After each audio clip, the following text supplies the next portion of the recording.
session of the Queen's University of Belfast Literary and Scientific Society! Shit! Those sunglasses were meant to go on my face! And as you may have noticed, as it's the Christmas debate, we are not going to be implementing the swearing policy this evening. So, you won't be fined. Fuck yes! But you'll still get a ding, because it is Christmas. So, before we begin... Wow, that's echoing. Echo. Echo. Yeah. I understand I enjoyed that more than literally everyone else in this room. We're going to move on to the announcements, which are, as everyone knows, the best bit of the evening.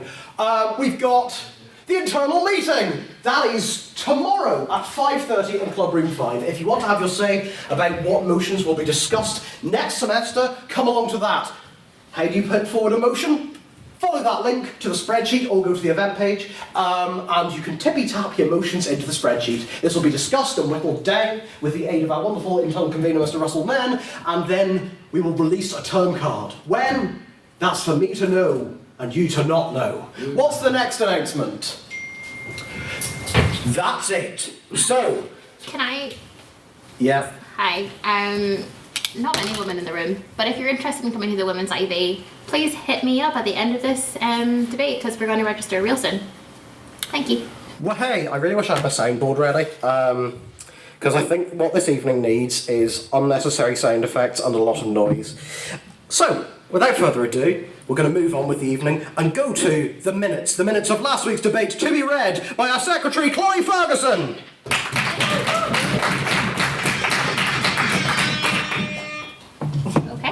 This is really awkward because I don't know where to stand because usually there's like a podium in front of me, now there's this behind me. So I'm going to stand awkward to the side because that makes sense. Calvin, you don't need to keep recording. Okay. On Thursday the 5th of December, 29 members of the Literary and Scientific Society came together to debate the motion, "This House believes populism does more harm than good." This evening began with President Matthew Bradley declaring to the room, if he did make some sad noises, it's because he was not feeling too great this week. So this explains, that week. But what about the rest of them? Because, you do a lot of stuff.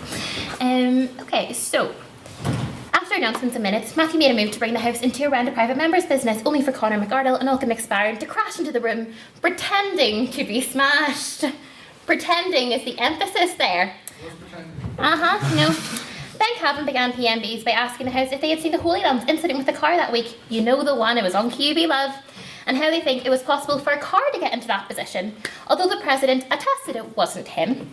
The House was quickly sidetracked by Conor's brief yet memorable ascent to the front of the room, where he got down on his knees and licked his charging cord. Yeah, and how, if your charging cord doesn't want you to lick it because it conducts electricity. The more you know, folks, because that was a moment for all of us. Right, it's not me. Alright. Ulkin did exclaim that this is bringing character to the society, and I don't know, there's character, and then there's Conor. So, the museum then brought to the House's notice that Boris Johnson begged Donald Trump to not endorse him as Prime Minister. After a fantastic impression I will not try to imitate because, let's be honest, that is gold, the conversation then moved to Jack Padden, who pointed out that after Trump endorsed one of his former staffers on the American equivalent of Strictly Come Dancing, who then disastrously failed, it was no wonder that Boris did not want the endorsement at all, because yes, what is a better mark of politics than the Strictly Come Dancing results on a Sunday night? You see, it's sad because it actually is a good mark of politics, and this is where our society's at right now. Yay! The last piece of private members' business was given by Conor McArdle. Moving on to President's questions for the evening, Matt Lee made a call to back when Boris Johnson willingly gave Bradley his sausage roll and his post on QB Love, on where certain individuals wanted him to bang his gavel in certain sexual ways. Remember that one? I didn't like that. This is like a clip show, like throwback to our greatest hits of the year. So with this in mind, accumulating in the House viewing Matthew as a sex god, obviously, what is his pickup line? What is his best one? Bradley responded with the uncomfortable squirmish of a boy who was self-described himself as fully clenched. I said it then, and I'll say it now, I hated that entire section. I felt uncomfortable and I wanted to go home and have a wee cry. John MacDonald, who likes to remind us all constantly of his shadow chancellor status, asked the President who is the best dressed man in British politics at this moment. Matthew responded, well, they all just wear suits, but decided overall that it would be Mr. Blobby because he has excellent style, which, no. Other questions were taken from James Orchin, Conor McArdle, and closing for the evening, Ryan Hoey, who asked Matthew what was the most interesting thing he had had in his mouth that week. Just let that one lie, because it was uncomfortable then as it is uncomfortable now. A vote of prior opinion was taken on the motion this House believes populism is a force for good, with 5 votes for the proposition, 10 votes for the opposition, and 10 votes for the abstentions, which means 10 of you simply do not care. And this far into the semester, I simply do not blame you. Maiden speaker, Mr. James Orchin, aka the guy who was wearing the beret at the Christmas dinner and is still wearing that beret now because he thinks that's sharp fashion, began by stating that populism is not a left or right-wing matter. You know I love your beret, I told you this beforehand. Mr. Orchin argued that populism supports the concerns of the many, not just those who are directly in power. So a great example of this is when Mr. Matthew Bradley totally thinks about all of us when deciding what Pitbull song he's going to sing that week. Because he does it because we ask for it, apparently. You know, sublime demand, that's it. Mr. Lacombe's opened for the opposition, contending that the manifestation of populism today does more harm than good. For populism to exist, it must be ascribed to an ideology appealing to the masses. And once that appeal makes its way into government, radical parties emerge, and populists are swimming with conformity or sinking in failure. Mr. Umar Ziam spoke second for the proposition, stating that populism is in essence is representative, translating into government policy, acting as a driving force for progress. Mr. Ziam debated that while not all populist movements and leaders are good, all good movements and leaders are fundamentally populist. Now, all of a sudden this got into some wild discourse around Nazis, which at this point I'm not surprised, but I was also surprised because Mark Gilmore wasn't there. And I was just appalled that he had corrupted the incoming generations of Literific in such a manner. Because, you know. That's not my fault. He looks so sad. But I did go back to the live stream and all I found, and I didn't have a chance, but I was going to put it on the PowerPoint, was one comment saying, yay, Hitler. So. Taking a lot of contacts. Is it though? Really? Yes. I don't think it is. It sounds like a Tory service call. So there we have it. Like Stanton, Mark Gilmore is always listening, judging you to see if you've been naughty or nice that year, and apparently, I don't know what your opinion on the Nazis are, so. You don't. What? This is worrying. Joke, Mark. Mr. Shane McGuinness spoke second for the proposition, noting 2 major points. Populism in essence is a politically neutral concept, and due to the nature of populism, it is hard to predict its outcomes, therefore making it dangerous to the status quo. Populism isn't all bad, but an evaluation of populism throughout history shows it can cause more harm than good. Mr. Olcott McSparren finished for the proposition with an energy I can compare to a hyper chihuahua. Mr. McSparren stated that democracy is essentially a popularity race, and that politicians need a certain popular appeal, hence populism in design brings in engagement. If populism was eliminated altogether, people would not be invested in politics.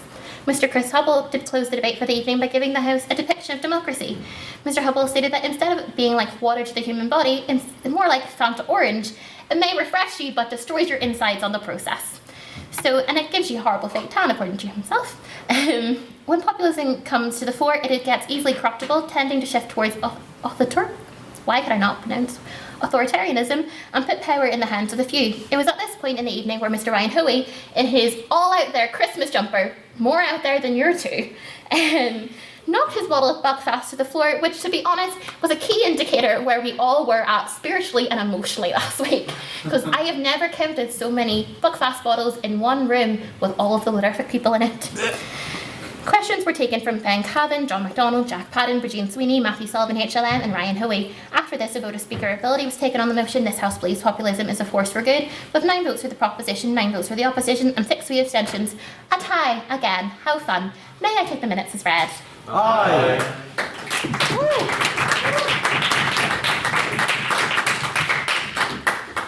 Let's get ready to roll. So, that means it's time for private members business, which you've all been so enthusiastic about in the past few weeks. I've decided to play that song. Why aren't you enthusiastic? It's the best bit of the evening. It's where you get to say things. Right, does anyone have any bits of private members business? Russell, then. So, myself and Mr. Mark Gilmore, before we sort of got sat down this evening, had a very extensive discussion as regards to at what point gambling becomes a sin. And specifically this developed onto loot boxes. And at what point do Fortnite loot boxes become a sin?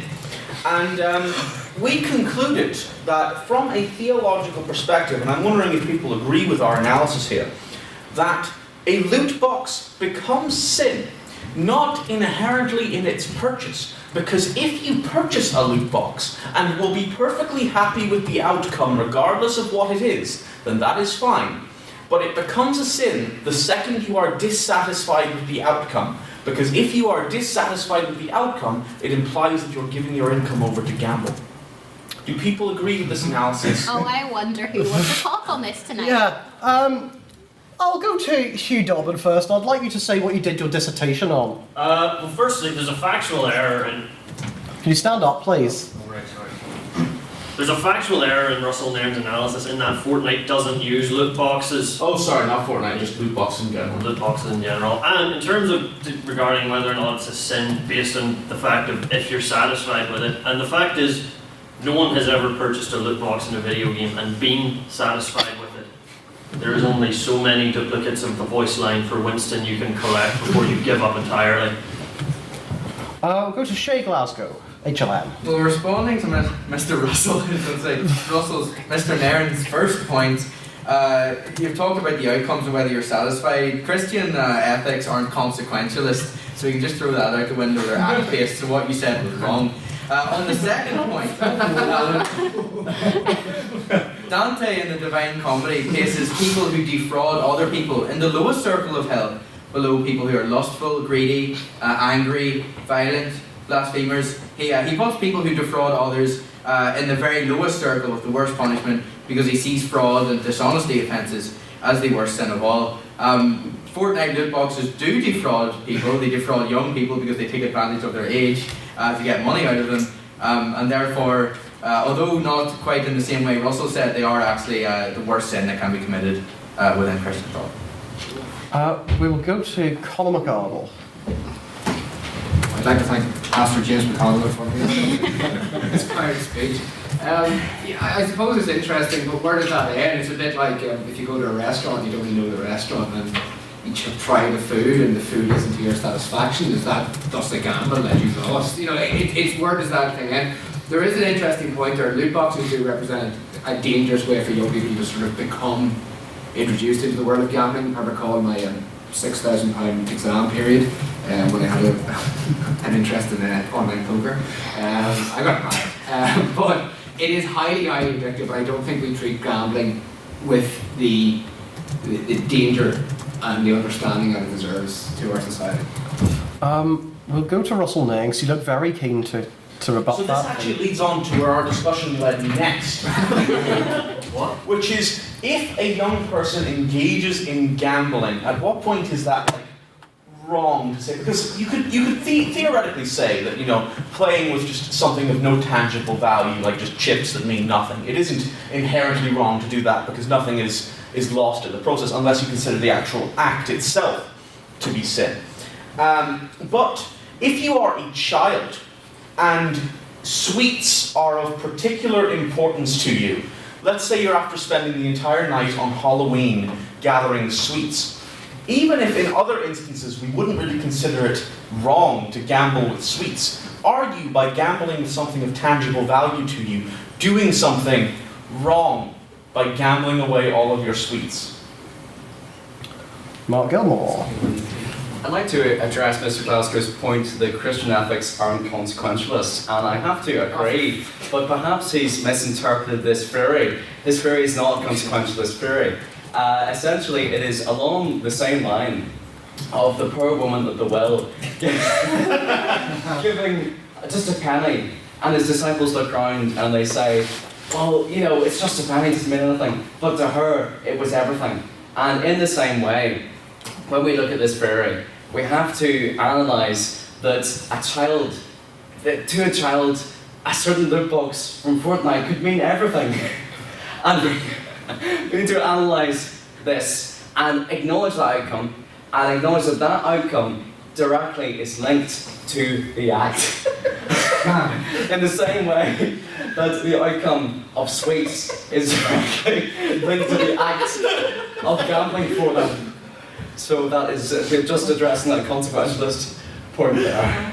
Are you okay, Mark? You seem so happy. I'm alright. You seem like you've swallowed like 1,000 bubbles. We'll go to Ashley Kane. Well, I was just gonna say, like, I think like legislators need to get their act together because like kids have access to all these dangerous things, but Animal Crossing has been banned in Belgium for gambling. Yeah. Well, I know why. Animal Crossing. That was his degree, to be fair. do you know what is surprisingly difficult? Picking people for these questions. It looks quite easy when I just point at people, and then another hand goes up as well, just to make things more. It's surprisingly difficult. We'll go to Hugh first. He's looking at me as if I've said I'm severely constipated or something, which we're not going to rule out. It's the reason that loot boxes are banned in Belgium is because of the different way in which its gambling legislation is worded. Games of chance in Belgium are entirely banned, whereas in the UK, under the Gambling Act of 2005, a game of chance is allowed if it is played for a prize of money's worth. And that's where it becomes distracting, because they're illegal in Belgium because it's easy to do, because no games of chance are allowed and you don't have to differentiate based on the rewards. Whereas here, it's that if a reward does not have real world value and cannot be exchanged for the currency available, then it's not a tangible good. And if you were to try and say that a virtual item that was won in a game did have actual value, then that introduces a lot of problems. Okay, we could talk about loot boxes all night, so we're going to go to Russell Nairn. Then we're going to. Do you want to speak on this as well? Put him on the So it's spot. going to To be honest, it wouldn't have added much to the conversation. I just wanted to talk. We'll go to you at the end then, just in case there's anything you need to bob up. So we'll go to Russell Nairn, Conor McConnell, then Shay Glasgow. Okay, so while Mark was talking, I got this image in my head. Because of what is relevant to your world. So let's imagine you're about 8 years old, okay? You're going through life and you buy a loot box. And then immediately after buying this loot box, you're hit by a car and die. And then Keep it light, Russell! you arrive at the gates of heaven, where you are then sent to not only hell,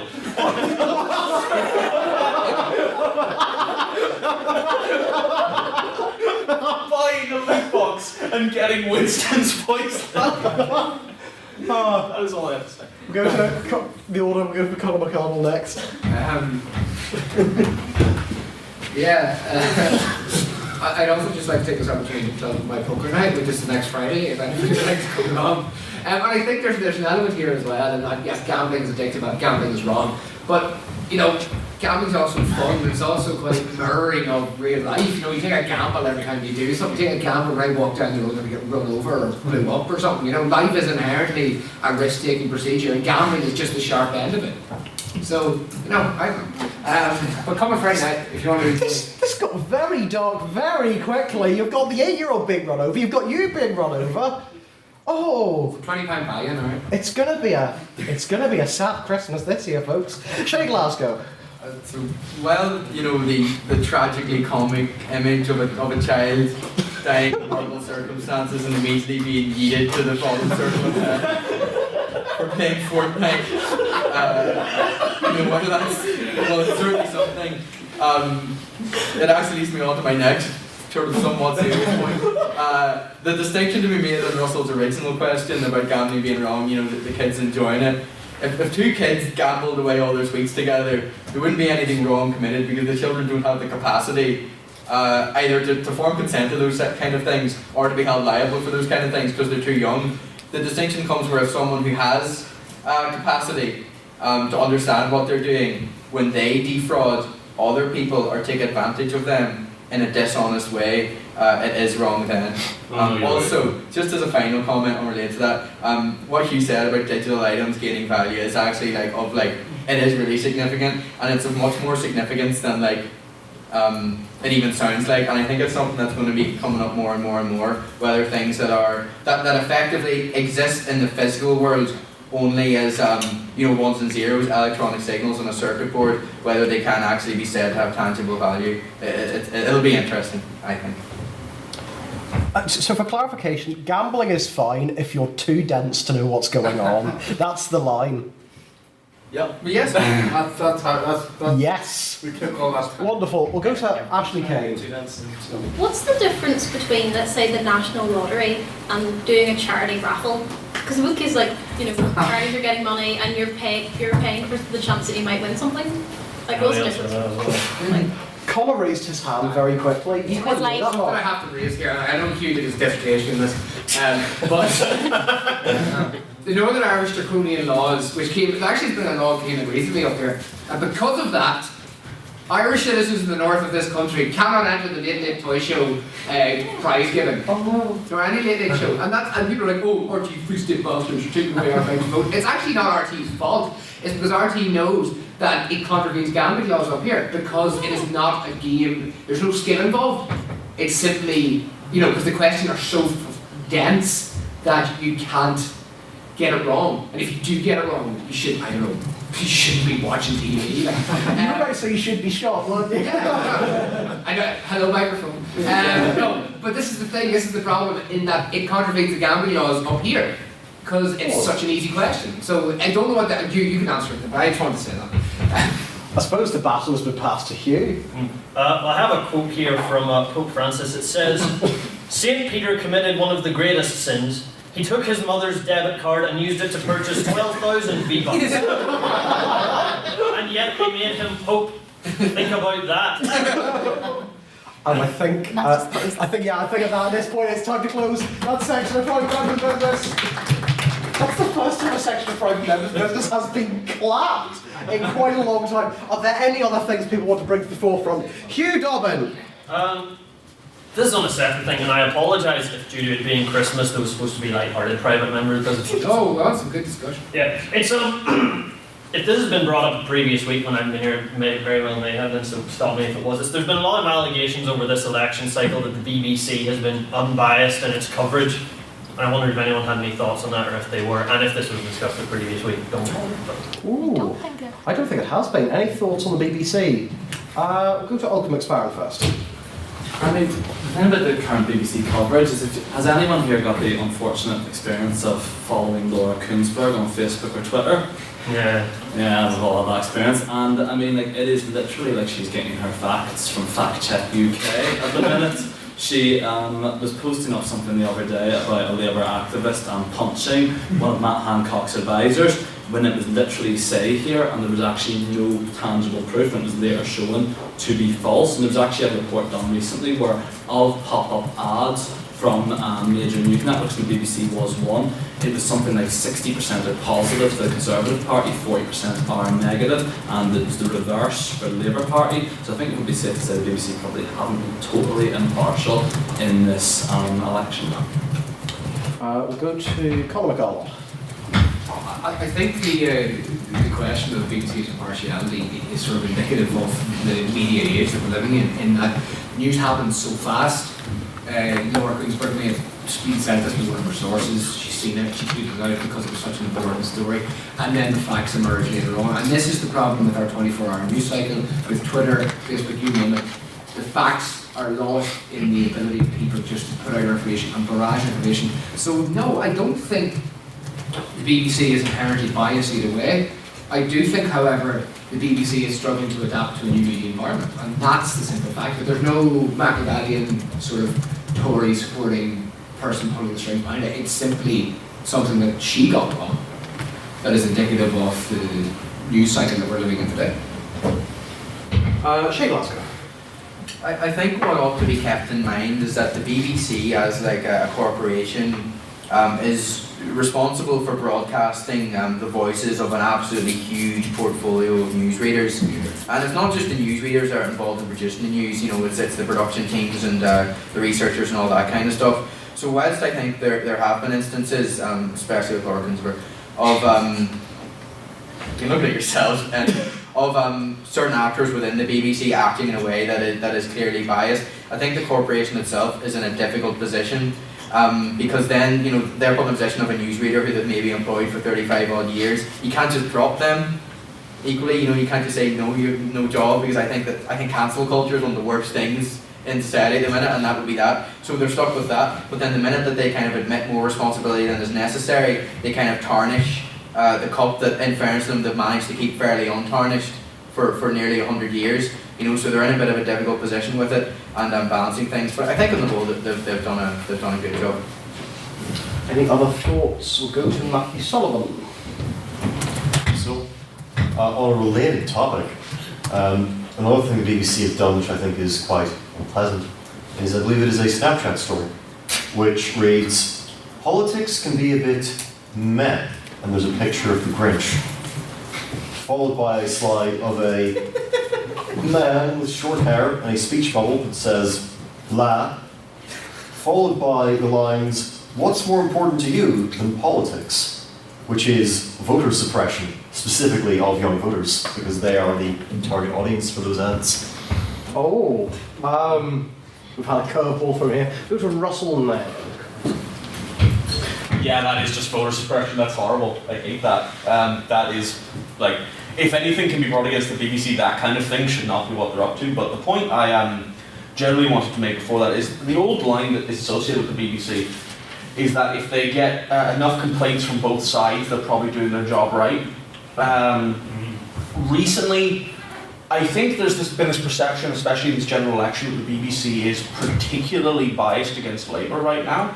That's the current big perception.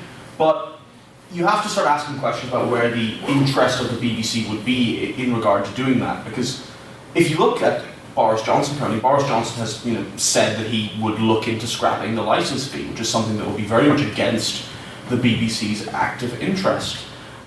So I think any allegations of BBC bias in that regard, when their interest would be to very much go on another side, has to consider that factor. And I think the institution as a whole probably is trying to be as unbiased as possible, and it just sometimes doesn't work out. Ooh, we'll go to Open Expire and then Carl.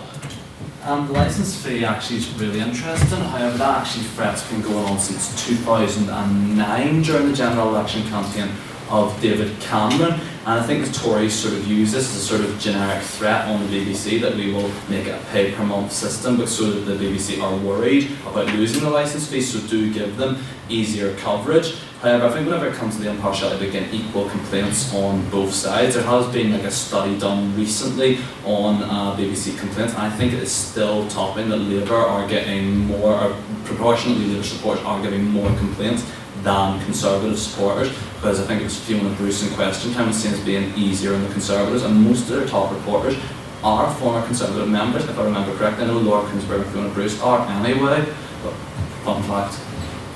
I thought Sullivan actually raised quite an interesting point about the young vote and young people. I think we're all quite lucky in this room that we're all sort of quite aware of politics and aware of what's going on, but we are the minority within our demographic. I'll tell you a very short story of a friend of mine in Dublin, Felix, you might know him. He said to a girl, asked her about Leo Varadkar, and she says, who's Leo Varadkar? Is he in Halls? And I can understand you can't remember the Calvin.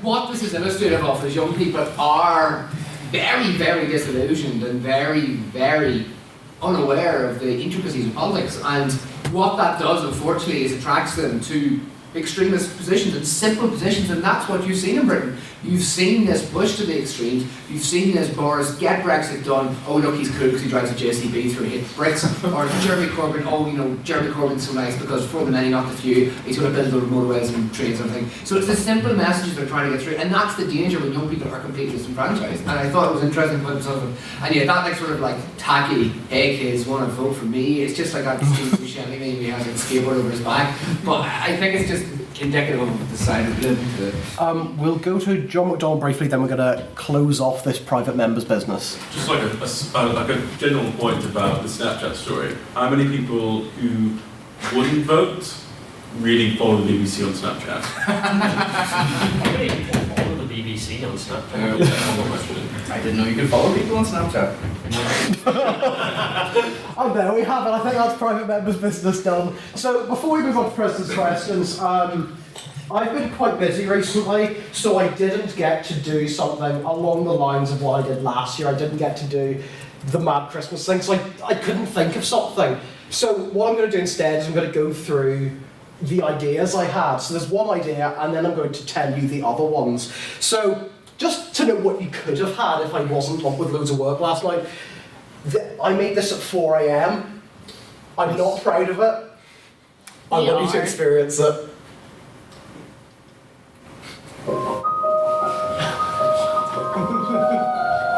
So there would have been a little narration here. So it was going to be a history of E.L. Godkin. It was going to be quite dramatic. And like we would have had someone at the front narrating it. And then this would have happened. And then it would have been the best thing to ever face the Literific. It would have been, would have been the best thing to ever have for the evening. And then there was a wee bit where it went to like a Star Wars parody, and I edited E.L. Godkin getting frozen in carbonite to explain the plaque in the hall. There were going to be loads of bits. There was going to be a bit about the 60s and us getting disbanded. And then I was going to like get bits from the recordings of this year and like turn it into like a rave track, but you can't have that now. So are there any President's questions?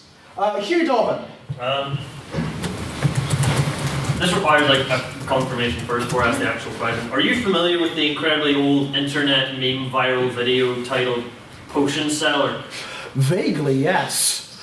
Do you believe that the potion seller or the traveller was correct? I don't remember his ideology particularly well. I just know he was fuck ugly. So apart from that, no, I don't know. Any other questions? Open Sparrow. Mr. President, if you could be any major media news outlet in the present world, which major media news outlet would you be? I think I'd probably be The Onion, if I'm honest. Each question is which would you be? I kind of think of one, then I say it, and everyone goes, huh. And that's it. I'd be The Onion, because it probably says more factual things than actually come out of my mouth. Are there any other brief President's questions? We'll go to Luke Holmes. Mr. President, what are you doing for Christmas? I actually don't know what I'm getting for Christmas this year. These answers are shit. I'm getting a wonderful day. Oh, that was dog shit. Russell Nairn. If you could be any item in a typical Christmas dinner, which would you be and why? And why? I'm going to steer away from sausage because that's got me in trouble in previous weeks. I would go for oh Jesus! These are actually difficult. So I'm thinking philosophically, like the Brussels sprout. It's quite like small and round. So that's like me. It's also a bit of a dick, so it's also like me. The roast potato, very fattening, like me. The turkey, overrated. Again, similar. So I'm going to have to say the obvious, which is the pizza. Because they don't belong there. Are there any other final questions? Shay Glasgow. If you were lying in your manger on Christmas Day, would you prefer that a wise man or woman would deliver to you? Would you prefer if you got gold, frankincense or myrrh? And just a quick addendum, I read on Fact Check UK that the Literific is a Marxist conspiracy. Oh! Is this right? It must be, it was Fact Check. It's fact check. I would go for the gold, because I haven't seen anywhere selling frankincense and myrrh recently, although that may be a North Down thing. The thing with gold is you can just sell it and get I know it's not very Jesus-y, but it's me in the manger, not him, and I like money. And with regards to the Literific being a Marxist conspiracy, I will say E.L. Godkin has got quite a strong beard. So did Karl Marx. E.L. Godkin went to America. I know nothing about the life of Karl Marx. So I'm not saying that they're the same person. But I am saying they both existed. Genius. That was the kind of factual stuff you were going to get in Literific the Musical 2. Feet Pitbull. You were going to get all these facts.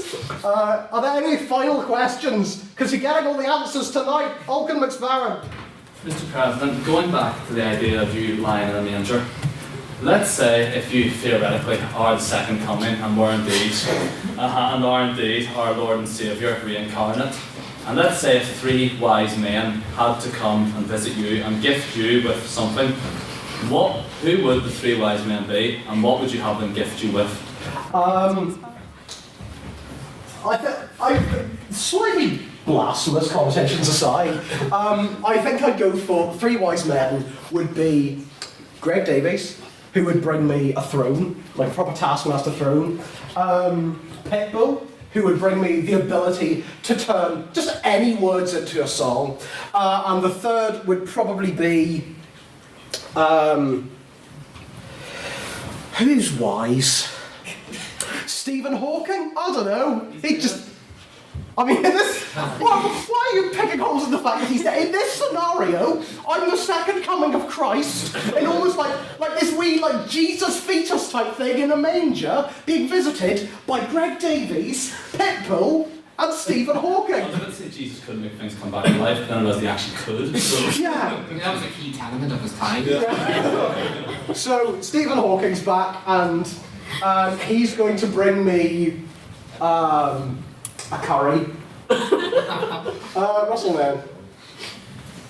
If the natural conclusion of your life as the second coming of Christ is to be crucified on a hill in order to save mankind, who are the 2 people you would like to have crucified beside you?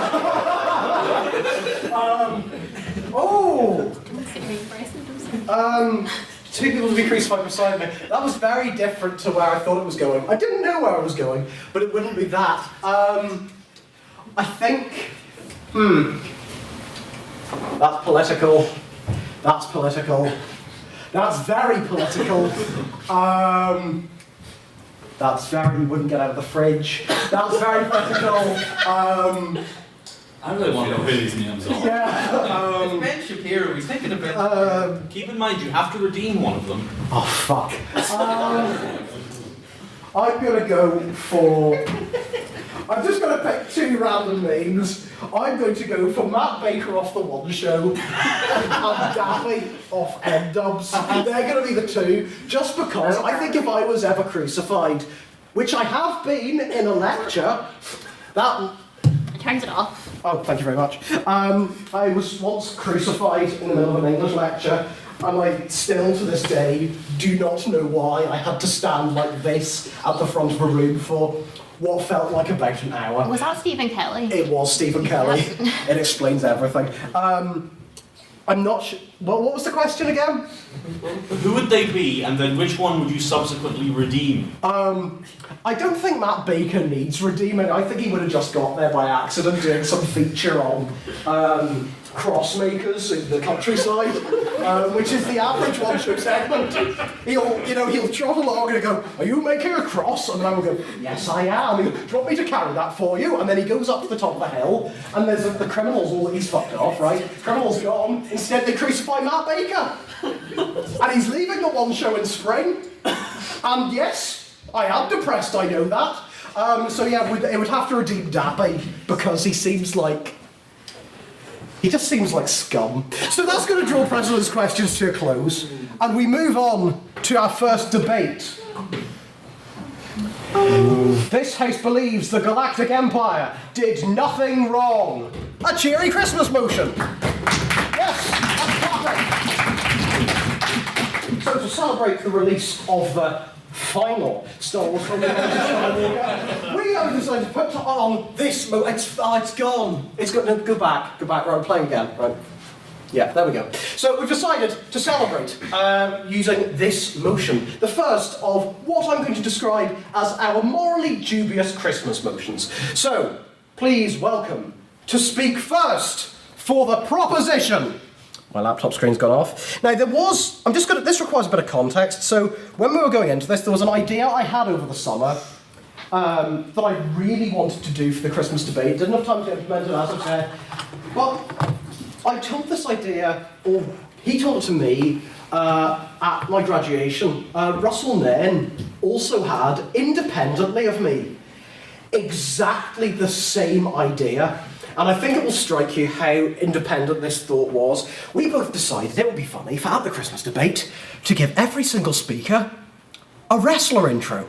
So, please welcome to propose the motion, correct? Yeah.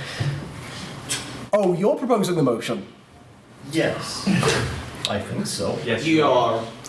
Fuck. Mr. Matthew Sullivan! Woo! Yes! Gone!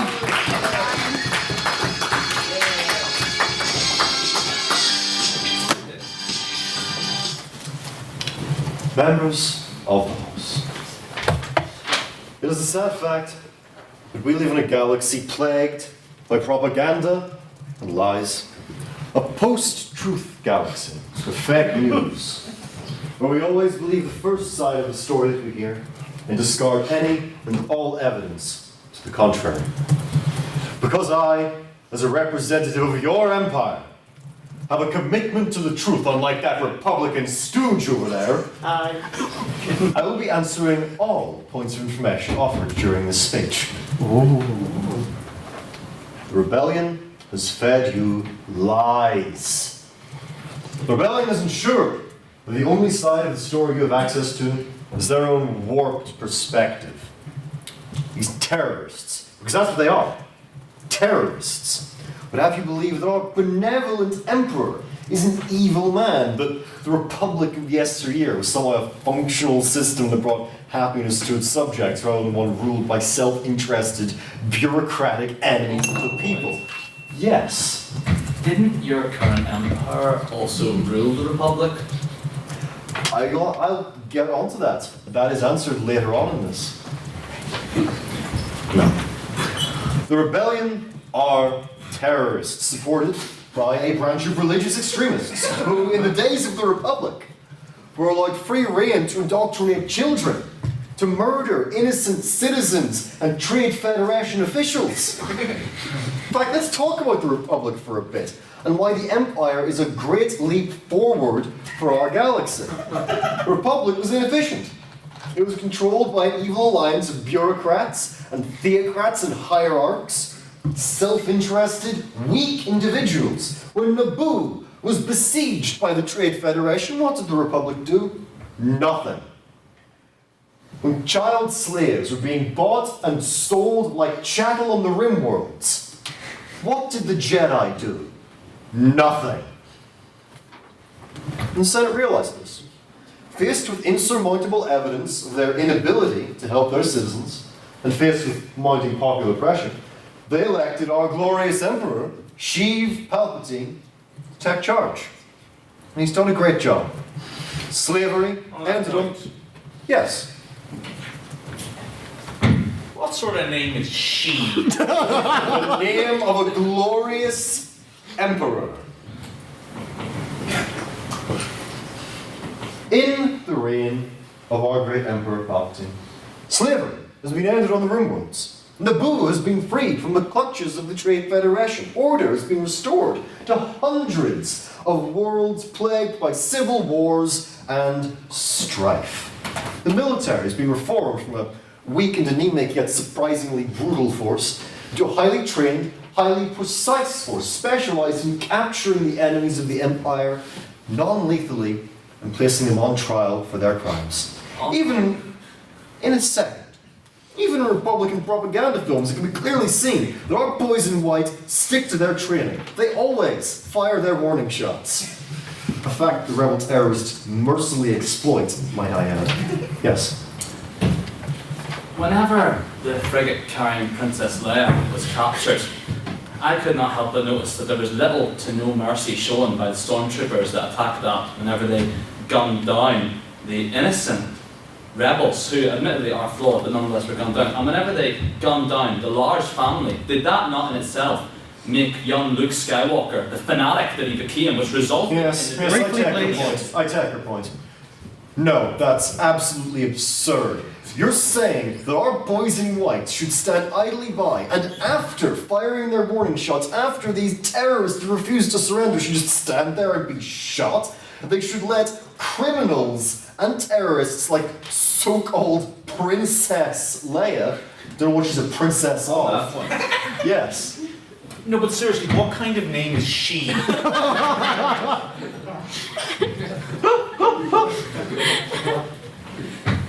I'll be reporting this.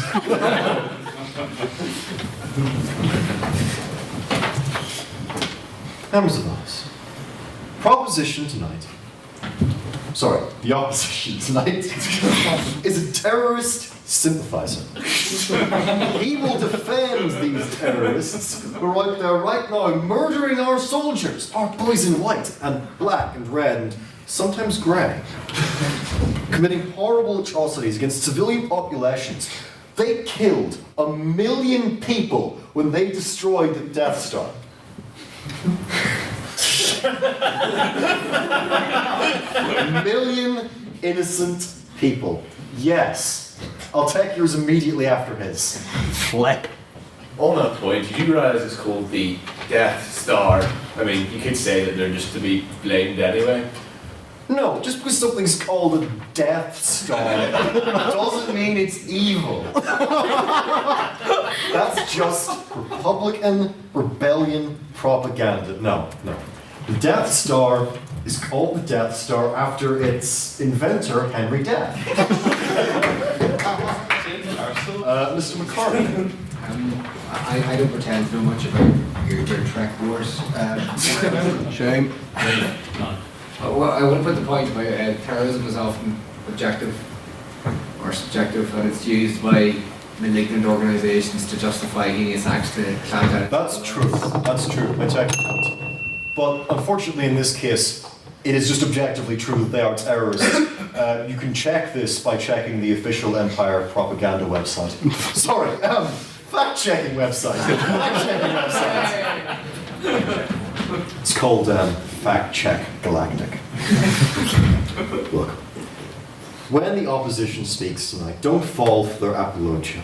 Don't fall for their lies or their propaganda or their blatant spin doctoring.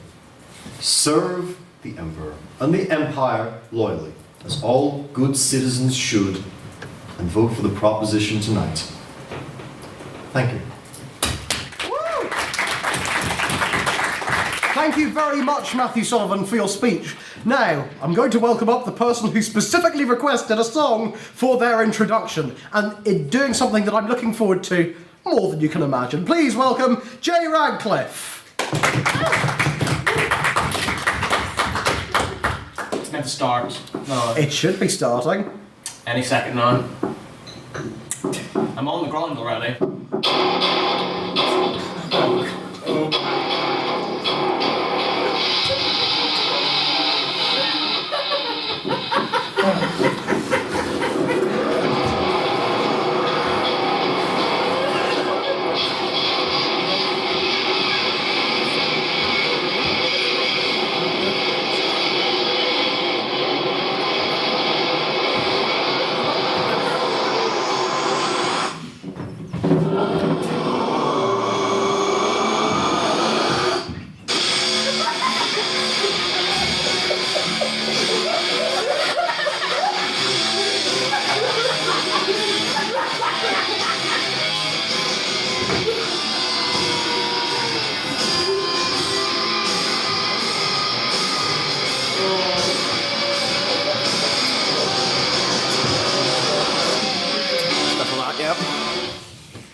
Hello, Imperial scum. How are you all doing today?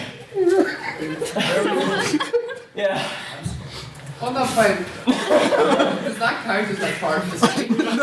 No, I'm just going to clarify. Your time starts now.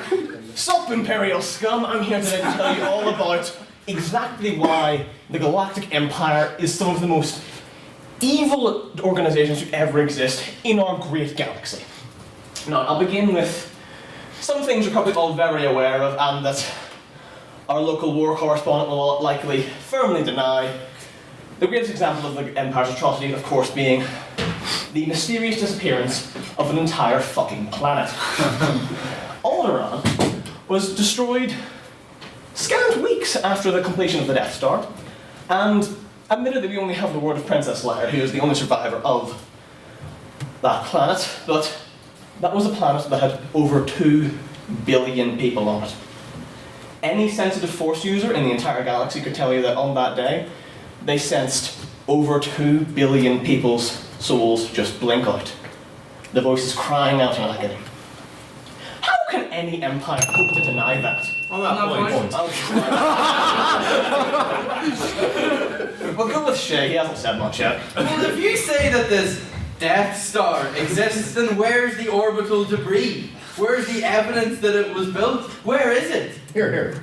The asteroid belt around the solar system there.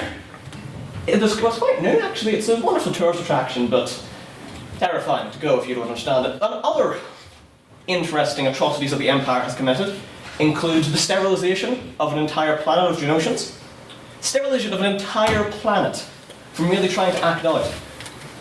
The proposition brought up the point that the Empire has attempted to reduce slavery in the Outer Rim, which is lies.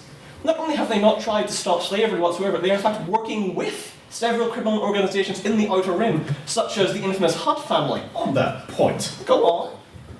the Hutts, including Jabba, are loyal servants of the Empire.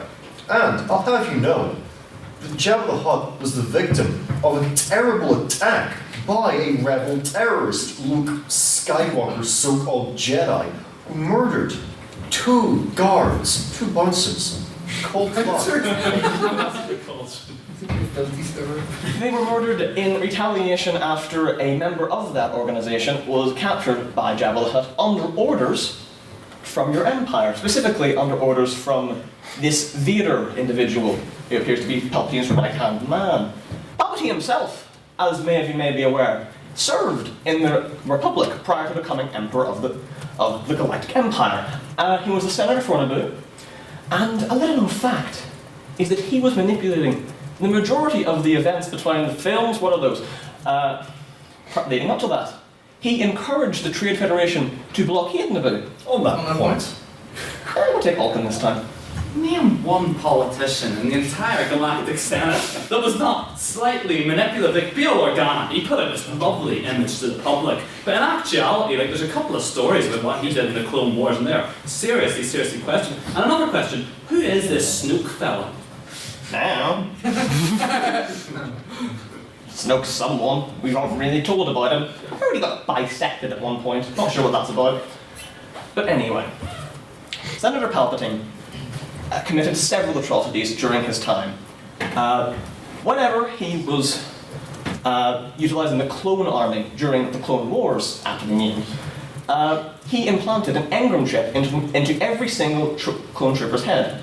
That whenever he pushed it, he put them under his direct control. Not only is this the complete and utter mind control of sentient beings, but he then utilised this to murder, in fact massacre, hundreds upon thousands of Jedi operating within the galaxy. Go on, Matthew. Well, first of all, they're clones, so they're not people. So it's no different to like putting a kill switch in your computer. And second of all, they didn't murder innocent Jedi. They executed non-innocent religious extremists. You're really grabbing for scratching, clutching at straws there at the end of that speech there. I really appreciate the point in there. And whilst there are almost certainly several Jedi who were not particularly moral in their outlook on life, but the murder of thousands of them cannot be justified for the simple reason that they belong to one organisation. Not yet. I'll move on now to perhaps a point very close to me, which is the structure of the Galactic Empire itself. To me, the largest problem that the Galactic Empire suffers from is that it is completely unaccountable to the ordinary citizen. Sure, the Old Republic was a bit shit, but it at least attempted to put up the display of democracy so that their senators could be held accountable for their actions. The Galactic Empire just has an old man and his angry, sulking teenage apprentice at the side. Take that one then. You. Well, it was the Galactic Senate who approved emergency powers to Palpatine, who approved the deployment of the clone army, and as we can see looking further into the future, it's whenever a republic was reinstated, the new republic, it lasted less than 50 years. Lasted less than 50 years. So maybe there's a question to ask that whenever democracy is tried in the galaxy, that there's absolutely no peace and war is imminent. And the greatest era of stability in the past 100 years was during the reign of the Empire. No, the New Galactic Republic and the Galactic Empire reigned for approximately equal amounts of time. The Republic prior to the Empire reigned for hundreds of years. So it got a bit corrupt, as you may. But it did reign for hundreds of years, and it provided order to a large amount of planets. The methods by which the Empire promotes order on its planets is not through cooperation and equality. It is through oppression, through xenophobia, through enslaving entire planets solely because they want the mineral rights to that planet. They have ruined the lives of billions, trillions of species. They have ruined this galaxy more than anything else ever could, solely because their emperor wished to have power. And you cannot deny that. He has far too much power for his own good. Because even if this was any kind of empire, if he got out of hand, and tried to actually abuse it, which you claim that he hasn't, I'd claim that he's abused it from the very start. If he does get out of hand, there is no possible way for you to do anything about it outside of a military coup, which the rebels did for you, didn't we? Expected there to be some kind of point after that. Excellent. I'll finish on this now. The Galactic Empire has done absolutely nothing for this galaxy except instill fear into the hearts of every single citizen that is not living in the core worlds or is extremely rich. Yeah. That was me. The Empire has done many terrible, terrible things, and the other organizations within this galaxy aren't perfect, but they're a damn sight better than that is. Thank you.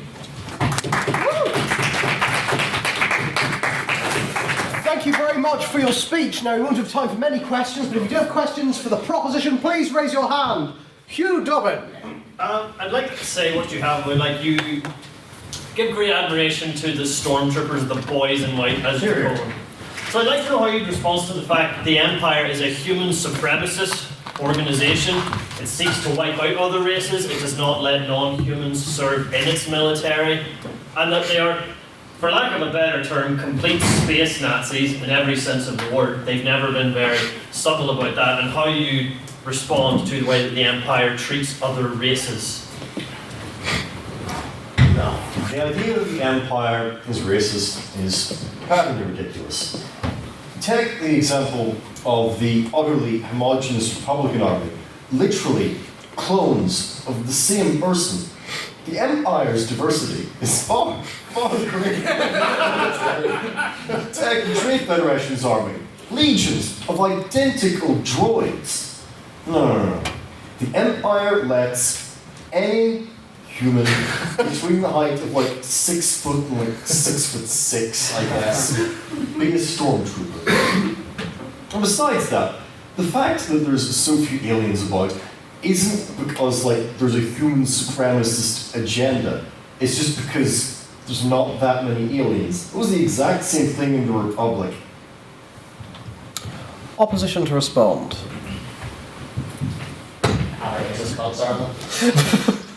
Any questions for the opposition? Shay Glasgow, with more enthusiasm than I've seen out of a person before. Thank you. So in a normal system of government, what we might expect and what we might approve would be a legislature, a judiciary, and an executive.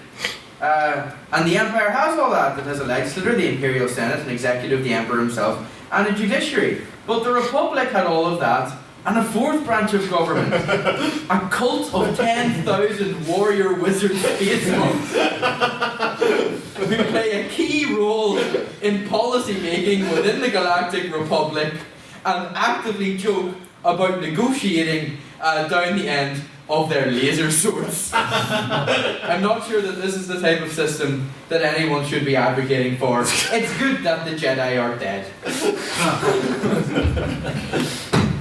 You bring up the point there of how the Galactic Empire has 3 branches of government.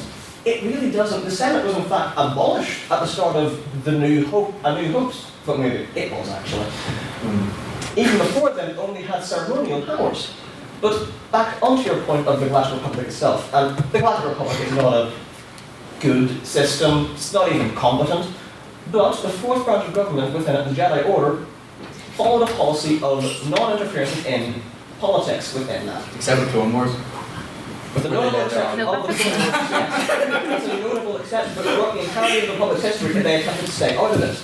And sure, they were occasionally trying to take their math missions, but that was just because they're a recognisable symbol of the Galactic Republic. What's your question? Proposition to respond. On the topic of governance, I completely agree. The idea that a cult of space wizards should somehow have control over, a vastly undue amount of control over a state is absurd and it's awful, and that's why it was perfectly acceptable when Emperor Palpatine did away with the Jedi. But it was various Greek philosophers who believed that the greatest possible form of government was a benevolent dictatorship under a philosopher king.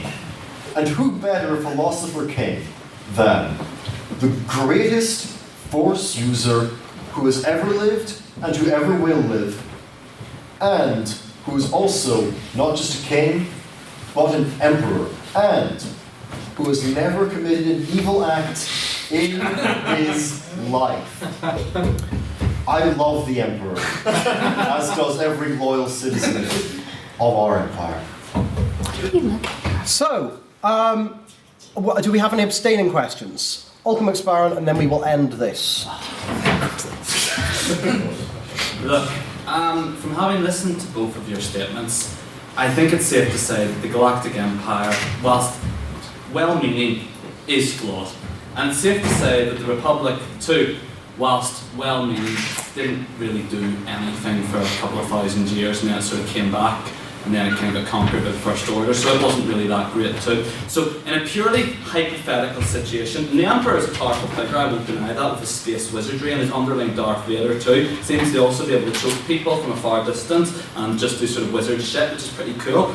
Would you not suggest, however, that if a more powerful being, a being which with the click of his fingers could open up a wormhole, say to our galaxy in the distant future, maybe they say 350 years roughly, and that maybe if a sort of organisation that we had, a united federation of planets, was to cross that wormhole and was to go over and was to actually bring some real order to this galaxy, which clearly needs it, that would be the best scenario for everyone. So, proposition to respond.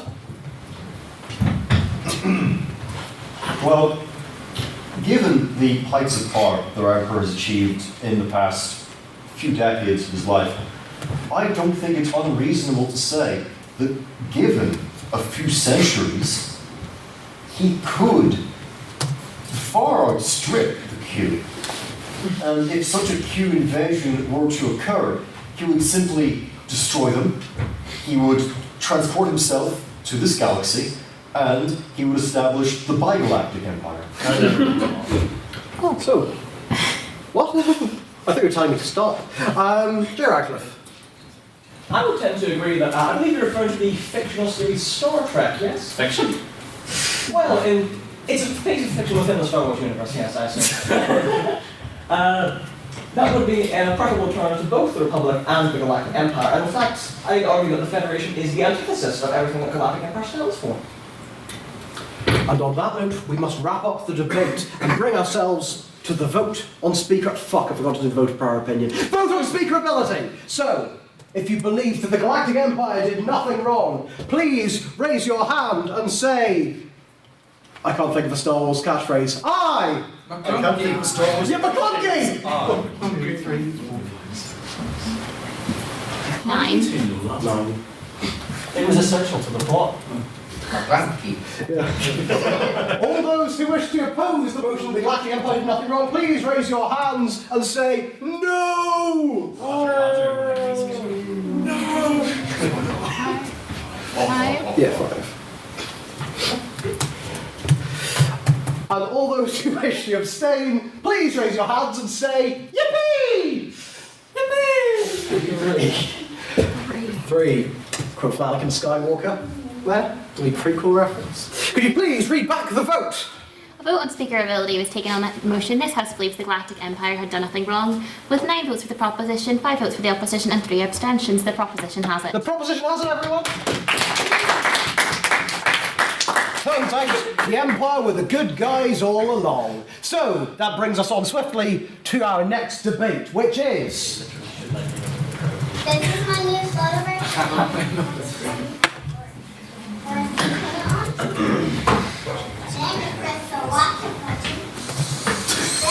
Yes, we are watching the full thing.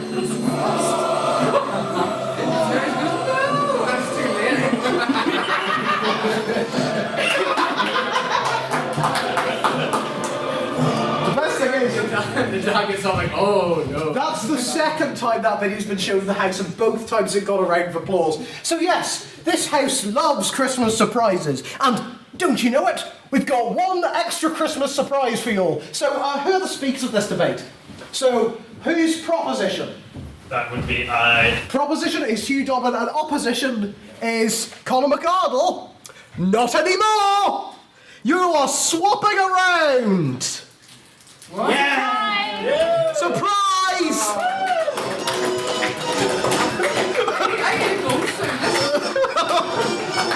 So, please welcome to propose the motion, Conor McArdle! Oh my god, I thought it was Right.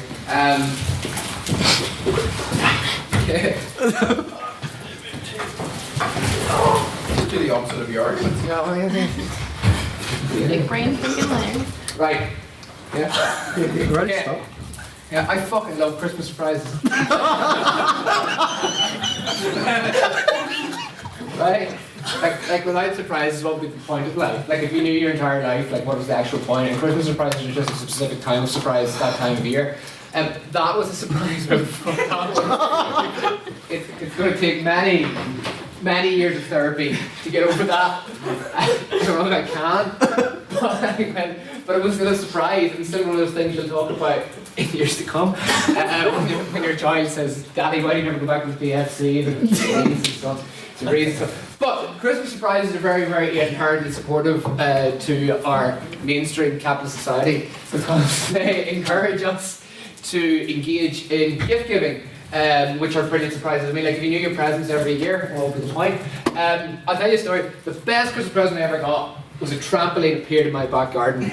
Right? It didn't appear. My uncle and my cousin and my dad built it, and like drunk while doing it, so it was slightly wonky and damaged us many times. But to me, it actually appeared there at Christmas. It like literally appeared that morning, and it was the best surprise ever. And it was brilliant because it never blew away because it was slightly lopsided, so the wind could never catch it, which was brilliant. But this Christmas surprises are great. Christmas surprises are fantastic. And yes, there are bad surprises as well sometimes. You know, your significant other never just wants to say things are fine. There's going to be not a quite a scary surprise after that. But it's still the spice of life. It's still what we enjoy. It's like, that's the point of surprise. Life is a surprise. It's going to be a surprise tomorrow to see if we have another fucking Tory majority, or if we have a fucking with Karl Marx in there who's going to take all your property off you. It's going to be a surprise. You know, we still love that essence. If we knew it was going to happen, what would be the point? It's a bit like when someone spoils a really good movie. Why? You know, life is inherently about not knowing. That's the joy of it. It's, you know, that is the joy. And Christmas surprises are probably the clearest, the most illustrative form of that. Yes, Mr. McSparn. Connor, if you're saying that you want a surprise, are you enjoying the surprise that you're currently having at the minute? I thought I was talking about this as an adequately prepared speech, Mr. McSparn. I will, however, say is that, you know, even surprises that aren't welcome are still important. They are the foundation of how we are as a species and move forward as a species. You know, I remember a group chat of local farmers back home, and I was in the car driving up, and as I came out of the car, a row had erupted in the local farmers group chat. And it wasn't very pleasant, but it was still a Christmas surprise. But I still enjoyed it because it was significant of life is happening all around us. Without surprises, what is the fucking point? Like, seriously. Genuinely, like, imagine you knew everything that was going to happen. It's like, yeah. Life is because inherently of our actions. Surprises are inherently of the nature of free will.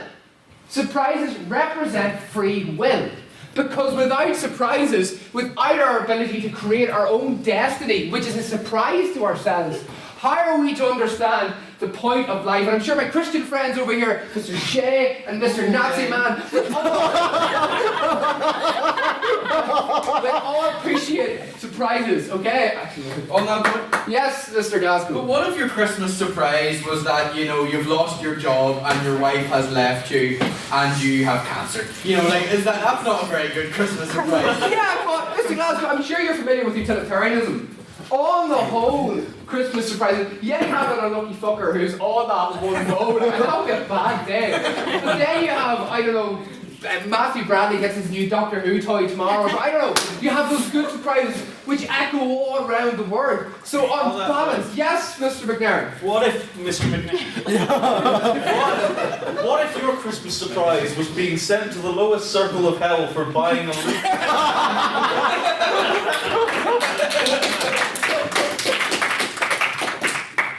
But you can shout at me all these scenarios of like very shitty Christmas surprises, but nothing will top that fucking dance, right? But at the same time, if you take away those Christmas surprises, you lose all the benefits of the ones as well. You can't just shout bad shit to happen, like, you know. But then you take away all the good. Oh, wow, spoiler alert. Yeah, Mark was on it. But you On take. that point. Yeah, right. Boo. Boo, right. And see, that was a surprise and we all enjoy it. When you take away surprises, you take away inherently what is to make us human, free will. You take away inherently what is to make us a species on this earth that makes our own decisions. Yes, Victoria. Surely the idea of a surprise and free will is like a wee bit contradictory. No, because surprises are inherently a direct result of our free will. If I go out tonight and, I don't know what to say. Say I went tonight and punched somebody, right? Okay, right? Not a good thing to do. And 10 years later, it comes up in a criminal record search for me. And I'm surprised because I forgot about it. It's still a surprise, and it's important.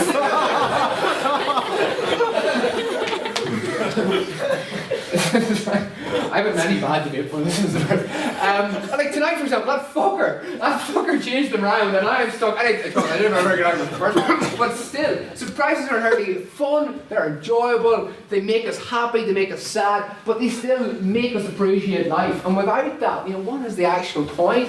Like you can just shout all these bad things that happened, you know, but it doesn't. If you take it away, we're left with nothing. And that's why the proposition wins this argument tonight, because it makes clear sense. And deep in your heart of hearts, besides the jokes, besides the arguments, take away the element of surprises, take away ultimately what makes us human, and ultimately what makes life worth living. Like if you knew that you were going to get into college, if you knew you were going to get that promotion, if you knew that you were going to get served after closing time, this joy and the surprise of it wouldn't be as enjoyable. It's like when there's a good end to a film, or when there's a good end to a book, or when there's a good end to a moment in your life that you weren't expecting. That is a surprise. If you meet someone on Christmas Day and you fall in love, that's inherently a Christmas surprise. And I don't think anybody can detract from that. And you know, without love, what makes it human? I'm not talking about love as in that shitty Christmas movie where the guy's clearly dead from the start, like last Christmas. Shut up. What? Die Hard. No,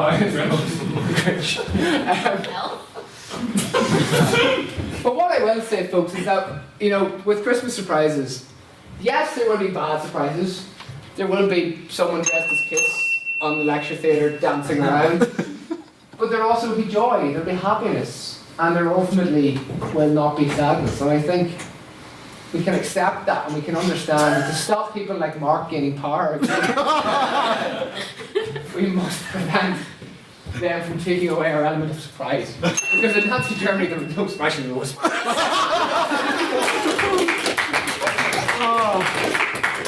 No disrespect to the opposite aspect of the library, I will see you all later, okay? What? Do you want me to answer your question? Yeah, you can answer my question. Okay, excellent. No, Mark answer my question. I got it! Sure. I think that was pretty remarkable off the cuff. And I would like to clarify that that surprise was planned from the moment we set the motion. It just... As well, it was discussed in the council group chat, which Connor is in. Yes. So, I don't understand how we never clocked on to it. Yes, this was a proper Christmas surprise, so I'm going to stick to the wrestling theme, and I'm going to introduce, to speak for the opposition,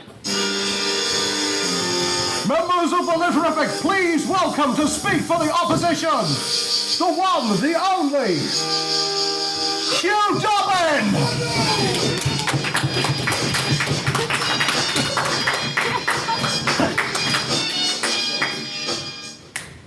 I was meant to be at treason, mate. I didn't. Do not think that came across. Are we rolling? Yeah, I'll start whenever you're ready. Right! So, we talk about surprises. I'll tell you my surprise was yesterday when I received a surprising message from Russell Nairn surprising me with the words, would you like to speak on the motion, what even is it? This house loves Christmas surprises. This house loves Christmas surprises. The reason I'm confused is my immediate follow-up was, sure, what the hell does this house... Loves Christmas surprises? What the hell does this house loves Christmas surprises actually mean? Because that's very vague. His response to that was, that's part of the surprise. So, when I walked in today, I was expecting some meta-textual extra surprise that was actually what I was meant to be debating and it would actually make sense. And having heard Connor's speech, I'm now even more confused than I was initially. But, having given that context, let's roll on with why there should not be Christmas surprises. With an anecdote from my own childhood. Oh. Many years ago, when I was just a wee bab. See, we'll go back to the year, I believe it was 2004. And much like all great things in art, philosophy and literature, this comes back to Scooby-Doo 2 Monsters Unleashed. Woo! So, this is where the element of Christmas surprises comes in. Is because when you allow for surprises, especially when Christmas is involved, you allow a child's imagination to run wild. When they anticipate surprise, their expectations instantly go through the roof. Because unlike all of us, we've never done a surface level reading of John Stuart Mill, and the children don't know what utilitarianism is. So, what I asked for Christmas that year was to get the Scooby-Doo 2 video game on the PS2, which is a video game that does not exist. It was not made. But I did not know this and rationed to my parents that because Santa is magic, he can make the game that does not exist. And you know, they were keeping up that apparition at the time of Santa arriving with presents, and they therefore couldn't argue with me. So, I did not receive that game. I instead got Scooby-Doo 1 on the Game Boy Advance, and I was upset. Now, what's the point of this story? The point of this story is that surprises go through the roof once we allow for the possibility of them. Instead, it is better in this pragmatic age that we live in to temper children's expectations when it comes to Christmas. So when it comes to their gifts, or for anything else, that they should not be given an endless possibility of surprises, because they lack the worldly wisdom, and therefore they don't know what the surprise actually is. Instead, we put a cap. We put a cap on expectation for Christmas. It's like, well, you can have your Christmas magic, but you cannot have too much Christmas magic. On that point. Yes. All right, Mr. Scrooge, you could have Christmas magic, but not too much. Shameful. We live in a society. And in a society, there are rules. Rules that govern that which we are able to do. What do we get if we live in a society that is entirely built upon by surprises? To take the formerly given example, what if I were to go out tonight and I were to punch someone, and then 10 years later that could show up in a criminal record and get me in trouble? That's a surprise, but it's also a terrible thing to encounter. No one would ever want that. So let's talk about how surprises impact our life and about how it's like, that's the meaning of love. And let's issue a comparative, all right? Let's say, what is it like to live a life without surprises, and what it is like to live a life of only surprises. And we see that there is a clear winner when we try and do that. A life that is all surprises is chaos. It would be an anarchist, unlivable nightmare. A surprise around every corner, no ability to predict what is ever going to happen. No one could live like that. A life with no surprises. Now that life is more mundane, but it is livable and it can be worked with. None of us want to live entirely by surprises. We like to know what's going to happen to us. We like to be sure. That self-assuredness is what keeps society running. Yes, Mr. McSparren. Yeah, but like I don't think we're talking like endorsing an idea of just all of our life continually being a giant surprise. Like I go out of my house and suddenly there's like, you know, helicopters and police, and then suddenly like, you know, I don't think we're talking that sort of level of surprise. I think we're saying the occasional little Christmas surprise to make your life better, and you kind of go, oh, that's nice, you know, that's the sort of thing we're going for with this debate. Well, that's all well and good, but this has been a malicious framing of the motion on the part of the proposition. And the parameters that they have set are unfair because they were able to initially frame the debate around a Christmas surprise being positive, whereas this is not the case. As was rightly illustrated by Mr. Glasgow in his POI, you could wake up on Christmas to find out that you have lost your job, that you're going to the ninth circle of hell for having insufficient V-Bucks. Any number of eventualities that create unpleasant Christmas surprises. And we can go even further. What if the mole people are to rise from the depths on Christmas Day and reclaim control of the surface? It is nothing more nonsensical than the sort of examples that Connor gave in his speech. It's a Christmas surprise. Mr. Nair. Surely if one is a mole person, that the surprise of the mole people reclaiming their rightful land is indeed a good Christmas surprise. The mole people are not people! We cannot apply virtue human ethics to them. Racist. There's only so much time in the speech I can give to the subterraneans. Oh, Jesus. And their lack of equitable claim to the surface. Oh. So, yes, Mr. Glasgow. Oh no, it's dinged. Well, he can waive his protected time to take a POI and no, he can't. I know he can't. Anyway, so what have we learned today? We have learned today that surprise equals chaos. On a small scale, it will get you Christmas gifts that you do not want. It will lead to unhappy circumstances in your life, which are of equal probability to the pleasant surprises that were oh so lavished over by the proposition. Instead, an equal amount will be the unpleasant surprises, the wretched misery that plagues every waking moment of this mortal coil. Those are the surprises we are facing. And that is not the sort of surprise I want on my Christmas. I want to have my turkey, ham and stuffing the same as everyone else. I want to go to sleep and I want to get back to my life. So no Christmas surprises for me. And given my authority as the only standing speaker in the room, no Christmas surprises for you. Thank you. So, because I appear to have stepped in to replace Connor, Chloe, do you want to chair this next bit? I thought Mark was, but okay, sure. When did we decide Mark was? When did that? One each. Pardon? Shall we do one question each? Yeah, you can chair that, and then yeah, just work it out between yourselves. So. What? Come on, Sam. Oh, for God's sake, it's not. I know I said it was difficult earlier. What you do is you say, are there any questions Oh, to the right. proposition? Are there? Are there any questions for the proposition? Of course there aren't, because the proposition made no sense. Thank you. Mark, is this for Mark? This is for No, this is for Bradley. me. Oh, we'll ask it to Mark. Okay, Mark, answer the question. Connor said he was. He did name Mark. He did name He Mark. named both of them. They can share. They are big boys. Carry on. I can't share. How are you finding this surprise of having Conor McCardle put you under pressure when you didn't expect this like that? Do you think that that is a good surprise or a bad surprise? I think that is an amazing surprise. I'm loving this surprise. And I think that is demonstrated by the fact that an option was presented for me for the president to take over my section, but I said no. I will take this surprise. I will carry the full burden of this surprise. Because what are surprises? Surprises are life. And life cannot be lived in a mundane state. Mr. Dorman stated that, oh, the mundane, it's fine, it's acceptable, it's living. It's not. It's just surviving. In order to live, we need to be presented with the possibility of risk.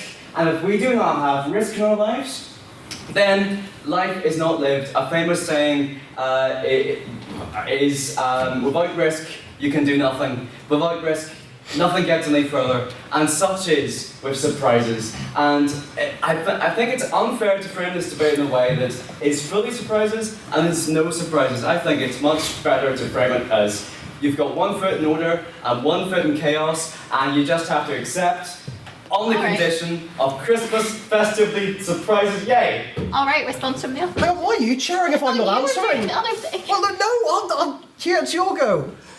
Interesting surprised response there, Mark. For a plant! Your response was planted there by Connor. This entire thing was rehearsed.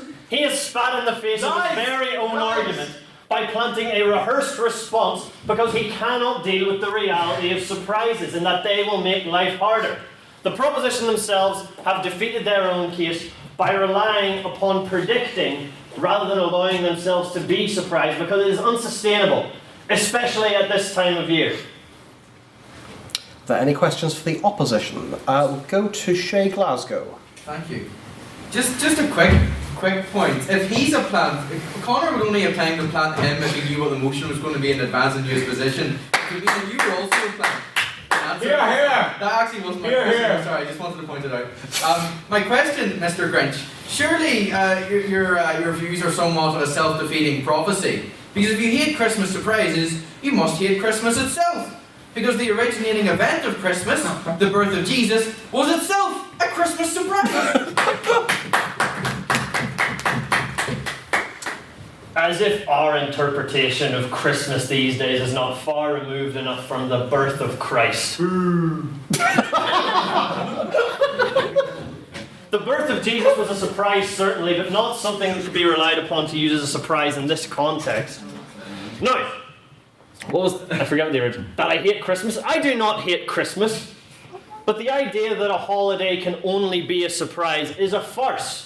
Think about what Christmas means for people these days. If there are surprises in any of the facets that form a Christmas, everything goes to disaster. Like, say, you wake up Christmas morning, find out that your family has forgot to get a turkey. That's a Christmas surprise, not a good one. Say you have family flying over, their flight gets cancelled, delayed. The flight gets hit by a meteor, it crashes into the ocean. That's not a pleasant surprise. Depending on the family coming over. Yes.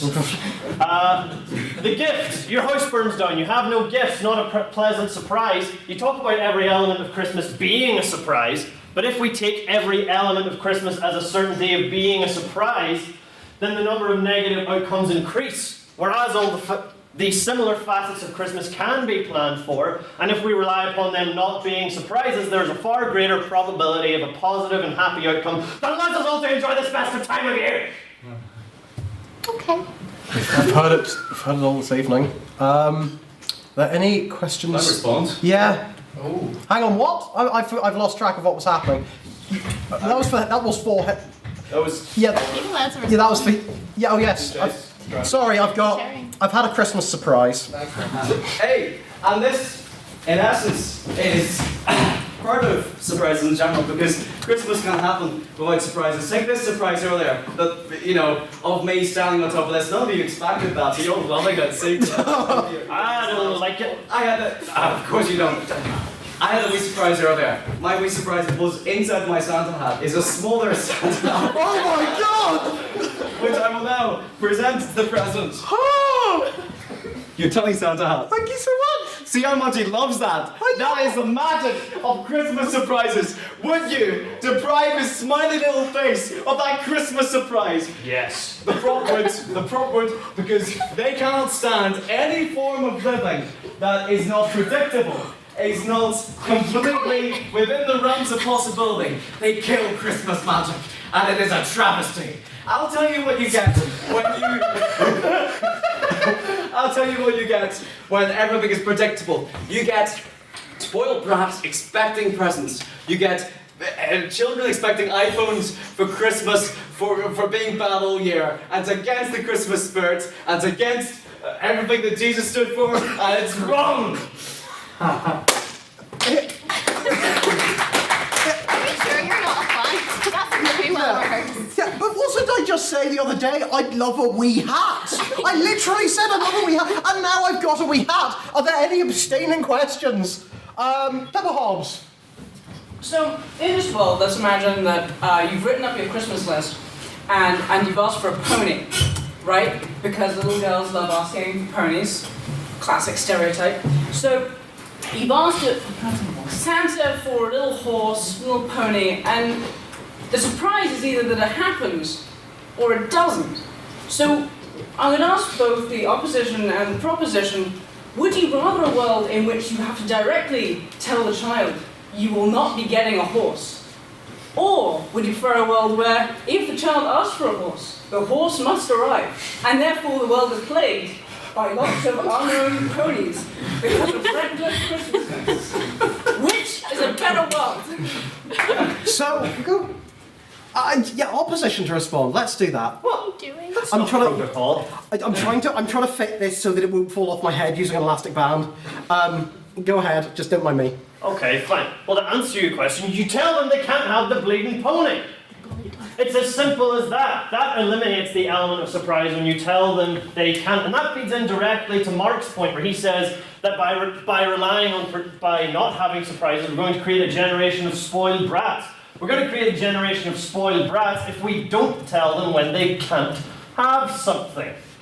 We've all been told no in our lives before, even at the most festive time of year, and that is why we should not all love Christmas surprises. To set up reasonable expectations, not out of a hatred for Christmas, but out of a love for our children so that we know what it is realistic to provide. Also, to avoid the overwhelming amounts of pollution that would come from the overpopulation of horses, that would come from the inevitability of a reliance upon surprises where the reality is created that a pony must be provided, or else if it is not, the surprise is negative and then therefore sadness is created. Mark, do you wish to respond? I do. I think the proposition has completely. I'm going to stand up again because why not? It's the only. The opposition have completely. Miss Hobbs' point. I'm going to walk around because it makes me feel powerful. Miss Hobbs' point was for the child.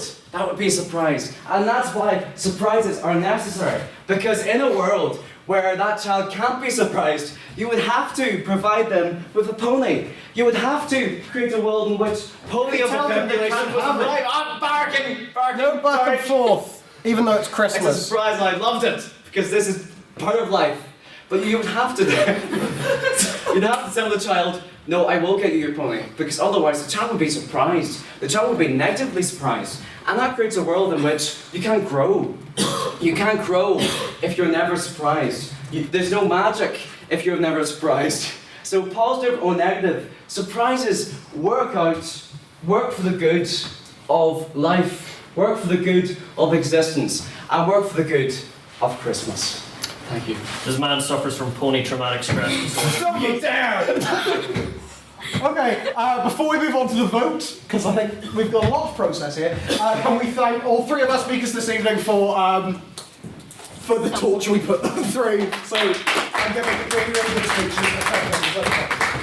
Thank you very much to both of you. So, on the motion, this house loves Christmas surprises. All in favour of the motion, please raise your hand and go, oh wow! Oh wow! Oh wow! Wow. Could it be specified in minutes my votes for Mark and not Connor? Yes. Oh. I would like to have the same, please. Specific votes for Connor. For Mark? Yeah, I meant that. And all those who wish to oppose the motion, please raise your hands and go, oh no, this is dreadful! It is dreadful in fairness. And anyone who wishes to abstain on the motion, please go, it was fine, I guess.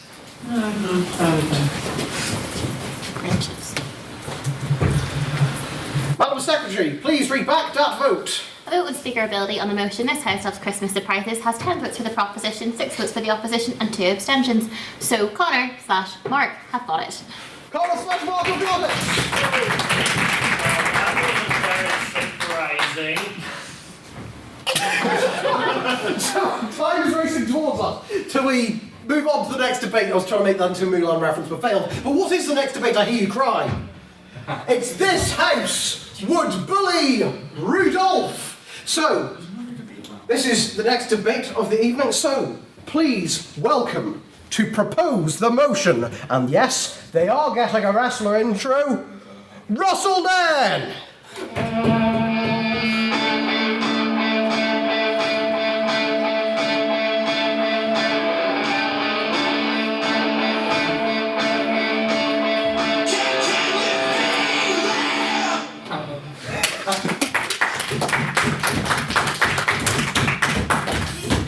When I was a wee lad of about 11 to 13 years old, I can't remember exactly when, my secondary school brought us on an outing to a very, very shit technology convention in Dublin, which was exclusively for secondary schools and had on as its main event a panel of entirely about 12-year-olds talking about cool invention ideas they had for the future.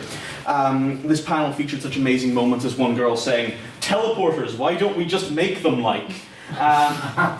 But in this panel, a product that was introduced was a product known as the Bully Bug. The Bully Bug was a small wrist strap that a child could wear in the shape of a ladybird, which whenever they were bullied, they could press and it would report the bullying via Bluetooth to the nearest teacher in a sort of, global security state manner. The question we have here is, let's say Santa is the teacher and the reindeers are his children. Is it right for Santa to help Rudolph when he's being bullied? Is it right to bully Rudolph? And the answer is, of course, yes. Because Rudolph is weak and wrong and should not exist. The reasoning for Rudolph's inherent inferiority is quite simple. Natural selection. Rudolph is a genetic abnormality. He has a shiny nose. Now, it doesn't take a genius to figure out why exactly a reindeer with a shiny nose is a bad idea. Let's say you're a group of reindeer, a herd, a pack, a posse, and you're hanging around in the North Pole. And then this dipshit with a shiny nose comes up and stands in your group. What are you going to do? You are going to bully him because he is actively making you more at risk of the polar wolves, or the polar bears, or the flying polar, whatever, yeah. As we know, Rudolph can also fly, so screw the other reindeer, he can literally just go away. Yes, they want him to go away. They want him to go away so he doesn't create risk. I mean, we have the song to talk about. In the song, it goes, Rudolph the red-nosed reindeer had a very shiny nose. And if you ever saw it, you would even say it glows, yes. On that point, is it like a light bulb? Yes, it does glow like a light bulb. But the justification for not bullying this inherently inferior species of Rudolph kind is that, he can guide Santa's sleigh. Santa can, bring him up and, he'll know where to go because Rudolph's there. Let me tell you something about Santa. If Santa actually needed Rudolph there, it would be a pretty sorry indication on Santa, because Santa clearly has the means to create a better mechanism for seeing through fog. I restricted myself to only justifying this under presents. So I googled the words night vision goggles Christmas present, and got immediately as a result a set of night vision spy goggles which Santa could use to much easier navigate without Rudolph. Yes? On that point, Santa lives in the North Pole, so the Amazon Prime delivery is definitely not going to be one day to get the night vision goggles, but he had Rudolph easily in the 18th, 19th century before the invention of modern electronics. But he can make them because he's Santa and he's magic. But more to the point, beyond that, why is Rudolph actually there? Why is Rudolph at the very front of the sleigh? It's not like the song suggests. The reason Rudolph is at the very front is the same reason that planes have two engines, in case a bird hits the sleigh. If a bird hits the sleigh, Rudolph is the first to go. And that way, Santa does not have to worry about any of his useful reindeer being smushed. It's basic maths, okay? Rudolph is a bad specimen of a reindeer. The other reindeer can fly, they can do everything Rudolph can except have these shiny suicide buttons that are the nose. Let's talk a bit more about Rudolph. Rudolph is full of himself. Yes? Reindeer do not camouflage themselves from predators. They rely on escaping them by running away. Whether or not you have a glowing nose is not going to affect your survivability at all. That is complete nonsense, okay? Even if you rely on escaping by running away, as I do, I still don't actively antagonize people. You know, just because I feel like, oh, I could run away if a man chased me in the street, it doesn't mean that I actively go and find people and go, hey you, come chase me, look at my glowing nose. It's nonsensical, it doesn't add up. But Rudolph is also full of himself. The song, which I don't know where it came from, but I'm pretty sure Rudolph wrote it himself, because he seems like that kind of sado. At the end it says, Rudolph the Red-Nosed Reindeer, you'll go down in history. Think about what that means. Rudolph puts himself, because he wrote that song, Rudolph puts himself on the likes of great historical figures. Rudolph thinks he's Gandhi. Rudolph thinks he's great. If someone came up to you and was like, I am the next Gandhi, I am the next big thing, I am hot shit, it would be only morally right to bully them until they stop. It's basic maths, as we all know, that 1 + 1 is 2. 1 + 3, Rudolph is a dipshit. Bullying Rudolph is not only the right thing to do. To not bully Rudolph, you are embracing reindeer fascism. In which reindeer are all of a sudden, like, Rudolph's the start, okay? Rudolph gets notions about himself and thinks he's really great. What happens when one of the reindeer listen to him? All right? What happened when one of the reindeer starts thinking, oh, you know, maybe I can be great as well, like this like Rudolph asshole. Maybe he's not such an inferior specimen after all. Maybe, you know, we should follow along with him. Then the reindeers rise up, and there's no more presents for anyone. There's no night vision spy goggles. There's no Christmas cake. No more Christmas pudding. And everyone's dead. Because you didn't bully Rudolph. Do it. Thank you very much, Russell, for that speech. Now, this is not working. Please welcome Matthew Bryson to oppose the motion. I didn't get an intro. It didn't. Do you want... No, it's fine. You're not worth it. It's not even beginning. Oh, there we go. You'll get one. You'll get an outro. Oh, okay, thanks. Okay, so let me do something I normally never do. I want to use an emotional argument. So really use your heart here. I want the entire house to close its eyes. So everyone close your eyes. Not falling for that one again. Okay. And think about your happy place. Okay. What do you see? Ice cream, rainbows, cat abortions, all things that get you in a great mood. Now, let's go to the sad place.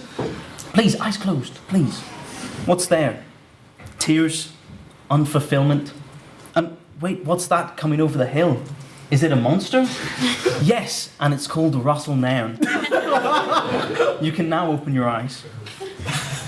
What this cruel man wants to do, what we want you to do, it's not nice, it's not kind, it's evil. And you cannot listen to this man. Let me explain why. So firstly, I want to talk about some of the reasons behind bullying that people tend to give. First one is, it makes you tough, it makes you hard. This doesn't make any sense to me, as Matthew Bradley doesn't bully me, yet I'm always hard when I'm around him.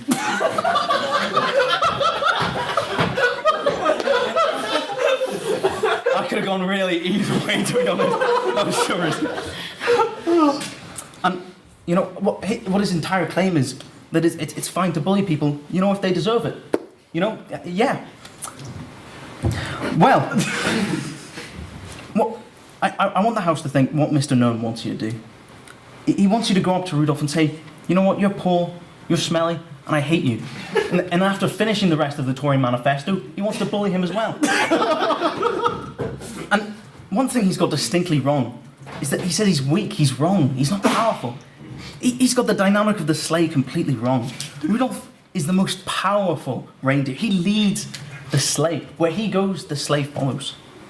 And Mr. Nairn wants to bully and isolate this very powerful and influential individual. On that point. No, thank you. He may as well want to go to an American school and go, hey guys, look at that white nerdy kid in the corner who no one talks to. Let's bully him. Nothing wrong can happen there, right? Before we know it, we'll find chimneys destroyed, presents undelivered, and your family strangled by reindeer hoofs. Never mind the serious consequence of misguided reindeer becoming kamikaze weapons, destroying house and home one after another. So, what do I propose we should do? Should we hug? Should we share love? No, of course, with any powerful individual, you have to manipulate them. With his power and influence, if we successfully manipulate him, we can guide the sleigh by our man, wherever we want. We can decide who gets presents. On that point, I'll take it. you know, you're saying we're going to have to manipulate Rudolph, but doesn't mean we'll have to manipulate Santa Claus as well? Like, not presume his IQ is slightly higher than the average reindeers?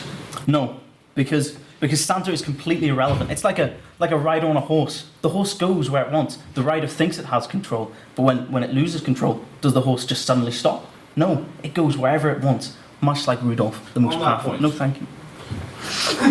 With this power, we can socially redistribute wealth, and we can avoid degenerates who like pineapple on pizza. Now, for my final point, I want to point out what type of person bullies Rudolph in the famous rhyme. It's the other reindeer. And I want to ask, are these people the beasts that we want to join forces with? Now, you may ask why I say that. Well, firstly, their names. Let's look at Dancer, a hypocrite. He never dances. Have you ever seen him dance? No. You can't dance with 4 legs. It's impossible. Hypocrite. And what about Blitzen? Of course, named after the Wehrmacht's tactic of Blitzkrieg, a fascist. Is that who you want to join forces with? And what about Donner? He's literally named after a kebab. Are these the dorks we want to follow? And what about the others? What about Fitz, Cupid, Vixen, Comet, Dasher? I literally made one of them up. No one knows and no one cares. It was Fitz. But there's more. Like Frank Brown told us there was 10 more reindeer that Santa sometimes used. Let's see their names and see what they're like. Let's see if these are the characters we want to follow in the steps of. We've got, we've got Flossie and Glossy. We've got Racer and Pacer. We've got Fearless and Peerless. My favourite, we've got Ready and Steady. Unfortunately, they didn't have Cook. We have Feckless and Speckless. And if anyone is going to be bullied here, how can it not be Flossie and Glossy with their absolute gimp names? On that point. Oh, yeah.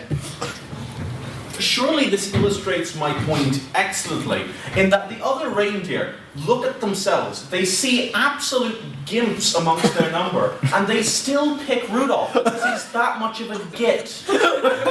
They bully him because he's better. They are too dumb, too stupid to understand. Whose parents call their children Flossie and Glossy? We don't even know if they're related. It could have just been by chance. What is this reindeer culture if not nonsense? And when I talk about parents here, let's talk about who Rudolph's parents are. You actually find 4 different answers. It's either Blitzen and Mitz, who apparently is his mother, or Donner and an unknown mother.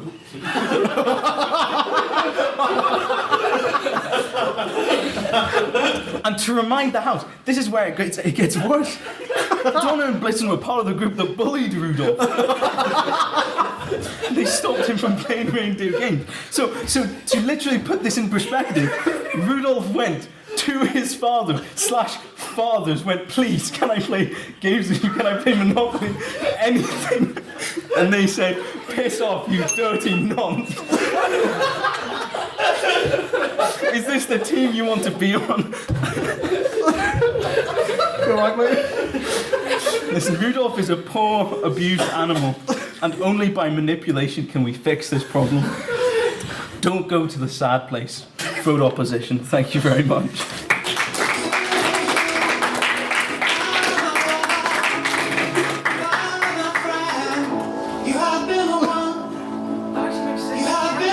It was a joke, and no one got it, which is the story of my life. So, are there any questions for the proposition? Jonathan Horner. Yes, I remember you saying earlier that Rudolph's attitude was sort of akin to a kind of fascism. Does your argument in sort of bullying Rudolph to make him stop, not sort of lead to the idea of reindeer eugenics, aka fascism?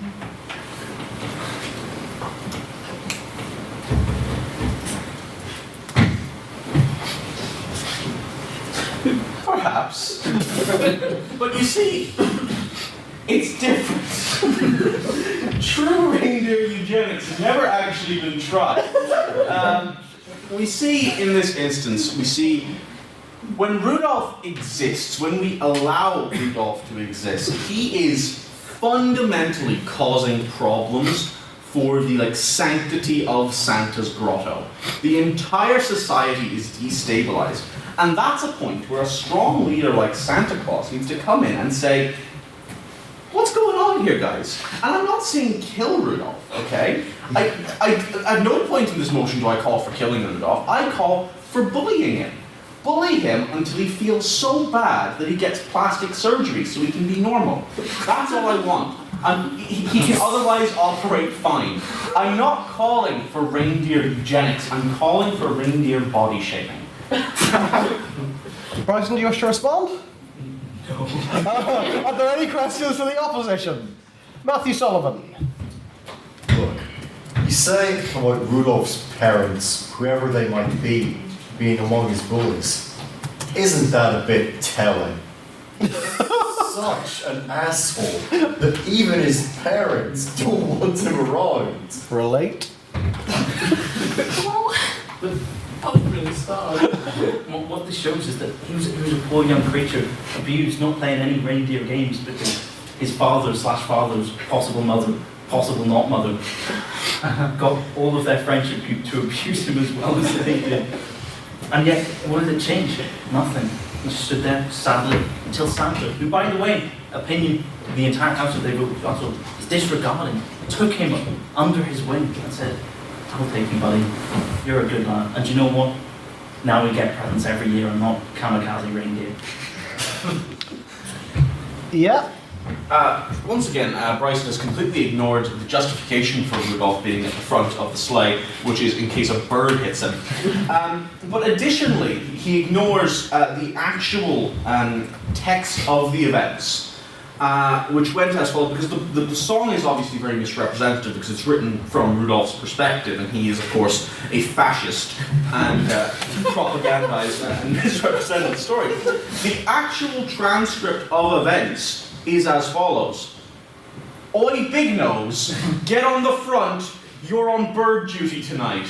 That is the actual line that Santa said to Rudolph. So if you think that means Santa likes Rudolph, no. Santa has Rudolph around, so he's like a buffer reindeer. He's the reindeer that they'll eat first if there's a bad crop shortage. And on that note, do we have any very brief abstaining questions? We'll go finally to Hugh Dobbin. This is completely morally bankrupt. What's happened to Rudolph here is he's shamed for having a different body from his peers, bullied and abused and excluded by his friends and his family, and then when he finally gets a chance in the spotlight, when Santa decides to let him be in charge for one evening, to have one evening a year where he gets to be the centre of attention and finally feel like he's worth something, and then on either side of this, what we have is the suggestion to bully him further so that he becomes ostracised, or to use the newfound security he gets from the one ray of hope that he got, to use that to manipulating him into serving us for presumably the rest of his life. And so I pose to either side of this that neither of your stances should be followed, and Rudolph should get the National Reindeer Helpline as soon as he can. It's not a question though, is it? I'm saying, would you not think that's a better choice of action than what either of you have proposed? We'll start with Russell and see what happens.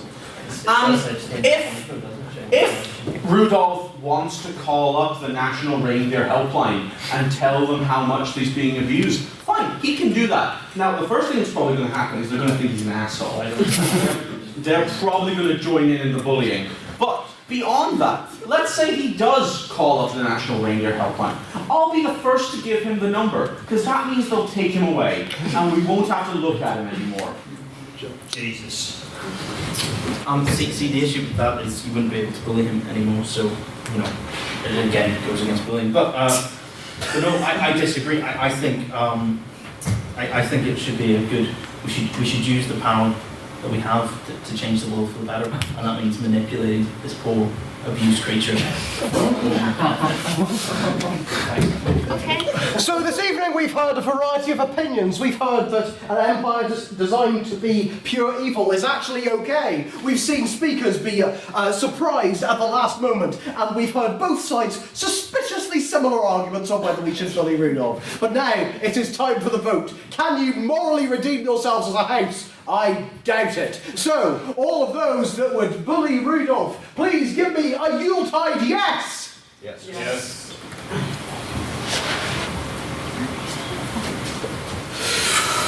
All those against bullying Rudolph the Red-Nosed Reindeer, please tell me ho ho no! Ho ho no! That was brilliant. 1, 2, 3, 4, 5, 6, 7. Yeah. And all those who wish to abstain on the motion, please provide your merriest meh. Meh. Meh. You all sounded miserable. Meh. I am miserable. 4. Madam Secretary, could you please read back the final vote? Final vote of the evening for a vote on speakerability on the motion. This House would bully Rudolph. There is 5 votes for the proposition, 9 votes for the opposition, and 4 abstentions, so the opposition has it. The opposition has it, everyone! The opposition has it! Thank you all for coming tonight. It's been a great Christmas debate. I'd like everyone at the front for a photograph at the end. It's Christmas tradition. I'd like to remind you all that our internal meeting will be tomorrow at 5:30 p.m. in Club Room 5 over in the Students' Union. Oh, a question? Yes. A real life drink there. No, because they will destroy us. Like, they will destroy us more than the PFC would. Yeah, it's like destruction tier, Senate room, PFC. I'm not tall enough for the union. They will, I don't know what they specifically do, but I think... For reference, about 2 years ago, players were doing rehearsals in the club rooms, and about 5 different groups had booked the same club room over the day, and at the end of it, like a couple of empty beer bottles were found in the bin outside the club room, and every society that had booked that room that day was taken into a hearing and put on like a super final warning notice, as in if we catch you doing anything to do with this again, you'll be disbanded. So they are immensely strict. Hence why we're immensely strict with all your alcohol intake. I was just going to say they'll steal your sweets, but that's true as well. So, on that note, it is the end of the Christmas debate, and I thereby declare this meeting adjourned!